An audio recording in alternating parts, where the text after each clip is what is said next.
ગામડામાં લે મુંબઈ રહેવા આવ્યા છે ને આપણી સોસાયટીમાં જે પાણીપુરી વાળા આવે ને એની હારે જે આપણી માં હિન્દી બોલે છે, હા એ જે હિન્દીને તનૂર થાય છે. ઓહો, અમુક અમુક બેનું જે હિન્દી બોલે તે આ હિન્દીને એમ થાય કે આપઘાત કરી જાઓ. એ ગાંધી બાપુને વલ્લભભાઈને ખીજાય છે કે તમે મને રાષ્ટ્રીય ભાષા હું કામ બનાવી. એવા એવા હિન્દી બોલે. એ પાણીપુરી વાળા હિન્દી બોલે ને તો હાવ નોખે. મોટી મોટી પૂરી લેના, તૂટેલી ફૂટેલી મત લેના, અને તૂટેલી પૂરી લેતા હતો રગેડા તારા બાપ કોણિયા આવતા હે. એ જે હિન્દીની પથારીઓ ફરે. ભલે ને પાણીપુરી ખાય આપણે કાંઈ વાંધો નહીં, પણ ખાવાનું હોય ખાવાનું મારા બાપ. અને એક બીજું મારે તમને આજ કહેવું છે, મારે કે એટલે કે હું પણ આ રોહડા ઊભા થઈ ગયા એટલે બીક લાગે. હવે રોહડા ઊભા થઈ ગયા, પહેલા તો આપણી તાવડીઓ દાંત કાઢ્યું છું. અડાયા સાણાનો સુલામાં ભઠ્ઠો થયો હોય ને એની માથે તાવડી પડી હોય અને આપણી માં રોટલા કરતી હોય તો એ તાવડી દાંત કાઢતી કેટલાય જોયેલી છે. વાહ મારા બાપ વાહ. યા તાવડીઓ દાંત કાઢતી હતી ને એનું ફળ છે. તાવડી દાંત કાઢતી ત્યારે એ માં હરખાતીથી રોટલા કરતી અને આપણે એમ કહેતી જોતો બટા કોઈક મહેમાન આવતું છે, આજ આપણી તાવડી દાંત કાઢે છે. 15 દીથા કોઈ મહેમાન નહોતું આવ્યું એટલે અમને હક નહોતું. આજ તાવડી દાંત કાઢે, નક્કી આજ મારગડે કોઈક મહેમાન આવતું હશે. સાહેબ મહેમાનની એંધાણીઓ આપણી તાવડીઓ દેખાડજો છો. એને બદલે હવે મહેમાન આવે તો કે એકચ્યુઅલી તમે મોડા આવ્યા, અમે તો બહાર જવા માટે નીકળીએ જ છીએ. બહેનોને મારી નમ્ર પ્રાર્થના, ખરેખર આલા ફિલ્મો એવા નીકળે ને મયરિયા મંડળું માનતું નથી ને રવિવારે ઘરે કોઈ રાંધતું નથી. રવિવારે તો બહાર જ જમવા વયા જાય. સત્સંગ આ નહીં થવા દે, એને રોકશે. અને ત્રીજી વાત, 100% બહાર જમો મને કોઈ ઓલું નથી, પણ બેનો પ્રાર્થના કરીને એટલું કહું કે જેથી ઘરે જમવાનું ન હોય, ઘરે રાંધવાનું ન હોય ત્યારે કૃપા કરી કમસે કમ એક રોટલી તો રાંધતા જાજો. કારણ કે તમે જે ભગવાનને ઘરે બેહાડ્યો ને એ હોટલમાં નથી જમતો, એના માટે તો એકાદી રોટલી બનાવતા જાજો ભલા માણસ. બહુ અઘરી વસ્તુ છે. અને આમાં જેટલા ભાઈઓ જે પંજાબી કે જે કાંઈ હોટલોમાં જમો છો, ઘણી વાર જમે જ છે ને એમાં અહીંયા હે ભાઈ એક આમ અહીંયા હાથ રાખીને કહો કે ત્યાં જે તમે તાંદોલી રોટી ખાવ છો અને જે તણાઈ ગયેલી આવે એવી ઘીરે જો તમારી પત્નીએ બનાવી હોય તો આમાં કેટલા સ્વીકાર એવા રાયડું મળે આવી કોને બનાવી. અને ન્યા મારા વાલીડા રૂપિયા ગયો છે ને વખાણ કરો તંદુરી રોટીમાં મજા આવે. કાં અરે મજા, હું તારું કપાળ આવ્યું. આ તો માં પરાયણે તને હારે લાવ્યા એટલે વખાણ કર્યા વગર છૂટક્યા નથી તારે. નહીં, એ જરૂરી નથી મારા બાપ, પણ જેની પાસે સત્સંગ પડ્યો છે એ આનાથી અટકાવશે. સત્સંગથી આ ફેર પડે છે. તમારું બાળક નોકર નહીં બને, માલિક બનશે.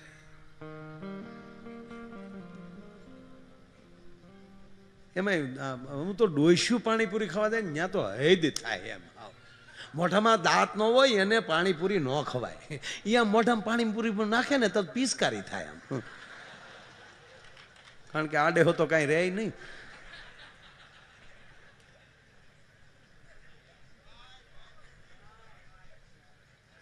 જીવનમાં મારો કહેવાનો મતલબ એ છે કે જીવનમાં એ ઉજળી તક એ જ મહત્વની વાત છે. અને તમે ભગવાન ઉપર ભરોસો મૂકી ગયો સાહેબ, એ કોઈને ભૂખ્યા નહીં રહેવા દે. હે આ કૃપા જે છે ને એ મૃત્યુને ઉત્સવ મનાવી દે. નહીતર અમુક તો વાવણી દી મરે, કપાસિયું વાળા સિવાય કોઈ ઘીરે ન હોય. વાવણી દી મરે તેથી હોય કોણ? બાળવા જવામાં કોણ હોય? કાંજ્યા હોય એ કપાસિયું વાળા ઠહડક ઠહડક, ઓલા રિમોટ ટાયર રેકડા ને હોય એ તો ઓલો અંદર હું તો કેતો હાકે રાખો હાકે રાખો. હમણાં રામ રામ તો ઓલો ધવળી 3-4 જણા શું કે રામના દીકરા થામાં વાદળો છેડ્યો, થોડાક હાલે રાખો હાલે. 3 સાટા ખર્ચે તમારો બાપ નહીં બળે. મોનિટર આપો ને, આ હાવ બંધ થઈ ગયા આવડા. હા થોડાક ઓલા સંભળાય છે, આ નથી સંભળાય. આપો ને, બલમ નીકળ્યું લાગે.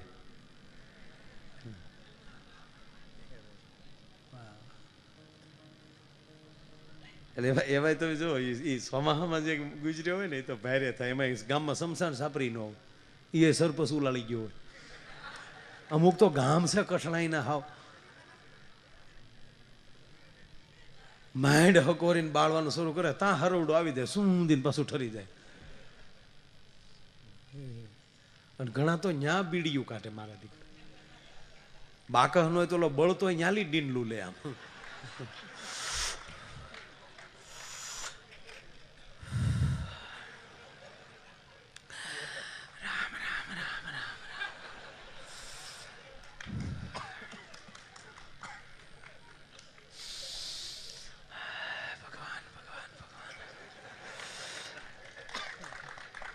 ગાના જોડા જોડા નિહાકા નાખે, ઘૂંટે ઘૂંટે નિહાકો નાખતો હોય. રામ રામ રામ રામ રામ. કડબના ભોળા ઘોડે બળે બોલો દો છે જીવનના ભરોસા. કાલ મારો દીકરો હિલોળા કરતો હતો, જયારે ફૂગો ફૂટે એમ ફૂટી ગયો ઘડીકની વારમાં. તો ઓલો પડખે બેઠો કે માણા હારો હતો. ઓલો કે હારો હું તારા બાપનું કપાળ હતો, બૂસ મારું હતો તારો બાપ.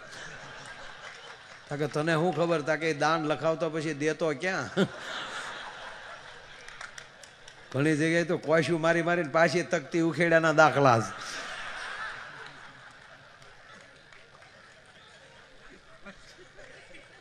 ત્યાં તો બીડી દોરે પોગી ગયો. ત્યાં વળી બીજો બાજુમાં શું કે અરે હોય કાલ તો મારી વાડી આવ્યો હતો. ઓલો કે હવે આવે તો કહેજે ને, અને હવે આવે તો તોય વંડિયું ઠેકે ન જા. ત્યાં તો બીડી દોરે પોગી ગયું. તે ઓલો બળતો એની જ માથે નાખ્યો. અરે હા, આપણે બીડી ઘોડે બળી જ જવું ને. બીડી તો તારીમાં દોરો લઈને જાય, તું હું લઈને જાય. હાવ બીડામાં લઈ ગયો હતો. હમણાં આ શિવરાત્રીનો મેળો ગયો ને, હમણાં એક ભાઈ અમારે મવા જુનાગઢ બસમાં ચડ્યા. તો કોઈ કીધું ક્યાં જાવ? કે જુનાગઢ. કેમ? કારણ કે શિવરાત્રીના મેળામાં. એમ કે વાહ વાહ, ક્યારે ગયા છો કે નહીં? પહેલી વાર. કે તો તમે ભાગશાળી, બહુ ભાગશાળી તમે. કેટલા સંતોના દર્શન થાય ને એમાંય તમે સાંભળી લો કે પહેલી જ વાર જાઓ છો એટલે ખાસ મગજમાં રાખજો, કોઈ દિગંબર સાધુના દર્શન થઈ જાય અને એના પગ પકડી લ્યો એટલે તમે સીધા વૈકુંઠમાં. અમુક અમુક મુદ્દા માણસ મૂકી દે. અમરનાથ જાત્રા જાય ને ત્યાં પારેવા ગોતતા હોય. પારેવા તારા બાપ તારી ઘીરે ઉતરશે, મુઠ્ઠી જાહેર નાખી તો. અને 20 રૂપિયાની જોડ મળે ધોળા ફૂલ. અહીંયા ભોળોનાથ છે એના દર્શન કરીને ભાઈ અમને કબૂતર ન જોવા મળ્યા, કૃષ્ણાય આ કોઈ ફાલવી દીધેલું છે. નગર ત્યાં તો પોપટની વાત છે, સુખની વાત છે, કબૂતરની વાત નથી. પણ હવે આમ જાવ તો આવું થાય તો હાસું. તાને કોઈ બીજા દિગંબરનું કહી દીધું ને ઓલો ગયો જુનાગઢ. હજી તો ભવનાથ આઘો હતો ને દામો કુંડે પગ્યો ને ત્યાં એક દિગંબર મળી ગયા, ખાલી નાની પોતળી પહેરેલી. ત્યાં તને પગ પકડી લીધા. એ બાપુ આશીર્વાદ દઈ ગયો. ઓલો કે પગ મૂકીને આશીર્વાદ નો દીકરો. પગ મૂક ભાઈ,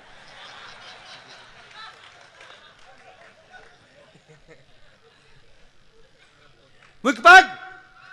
પગ મૂકીને ઓલો કે નહીં આશીર્વાદ, પગ મૂક કે નહીં બાપુ આશીર્વાદ. હવે બાપુ બાપુ કાંઈ નથી કે નહીં. મને એક ભાઈ કીધું તું દિગંબર સાધુ મળી જાય અને એના પગ પકડી લેજો. એ કે ભાઈ દિગંબર બિગંબર નથી, જાગધરનો સૌ.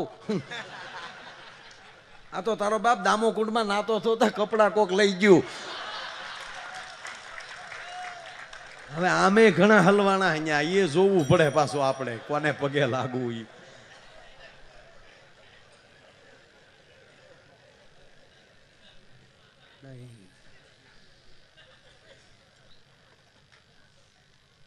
એ એના શબ્દો, એના વચનો અને એની વાણી કહી દેશે એનામાં ભજન કેટલું છે. મજા આવે. એક બાપુ ઉભડક બેઠા બેઠા સલમ પીતા હતા. એક જણે ન્યા જઈને કીધું, હે બાપુ એક એસા મંત્ર દે દો. બાપુ કે कैसा मंत्र? અમુક તો રાયડું જ નાખતા હોય, જાણે કેમ આપણને એમ કંઈક कैसा मंत्र, बोलो कैसा मंत्र दे दो बाबा, कि वो मंत्र मेरे घर में जाकर मेरी पत्नी को सुनाऊं और वो मंत्र मेरी पत्नी सुन ले, बाद में जो काम मैं सीधू वो काम करे. ता तो बापू ની સલમે પડી ગઈ ને જટાય છૂટી ગઈ, ઉભડક હતા માલી ઊભા થઈ ગયા. ऐसा मंत्र होता है, ऐसा मंत्र होता है तो हम यहाँ होते हैं.